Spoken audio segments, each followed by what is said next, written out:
Hi viewers, ഞങ്ങളുടെ പുതിയൊരു വീഡിയോയിലേക്ക് എല്ലാവർക്കും സ്വാഗതം. ഇന്ന് നമുക്ക് ഇലയില്ലാതെ ഇലയട ഉണ്ടാക്കുന്നത് എങ്ങനെയാണെന്ന് നോക്കാം.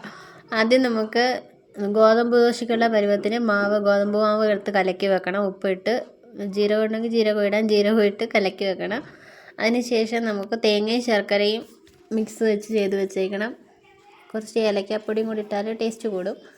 പിന്നെ നമുക്കത് ഗോതമ്പ് ദോശയുടെ പരുവത്തിന് ചുട്ടെടുത്തിട്ട് കുറച്ച് നെയ്യ് തൂകി അതിൻ്റെ ഒരു സൈഡിലോട്ട് നമുക്ക് തേങ്ങയും ശർക്കരയും കൂടെ ഈ സൈഡിലോട്ട് സ്പ്രെഡ് ചെയ്ത് വെക്കണം. അതിന് ശേഷം അത് മടച്ച് വെച്ചിട്ട് തിരിച്ച് മറിച്ച് വിട്ട് നമുക്ക് നല്ലവണ്ണം വേവിച്ചെടുക്കാം.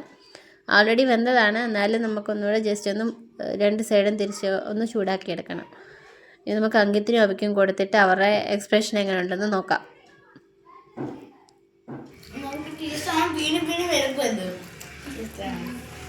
നല്ല ടേസ്റ്റിയാണ്.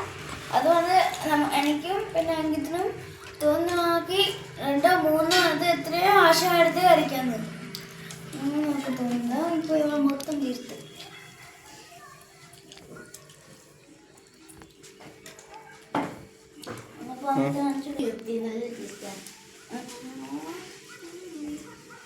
അപ്പോൾ ഇതെല്ലാവരും ഇഷ്ടപ്പെട്ടാൽ എല്ലാവരും ഒന്ന് ട്രൈ ചെയ്ത് നോക്കണം.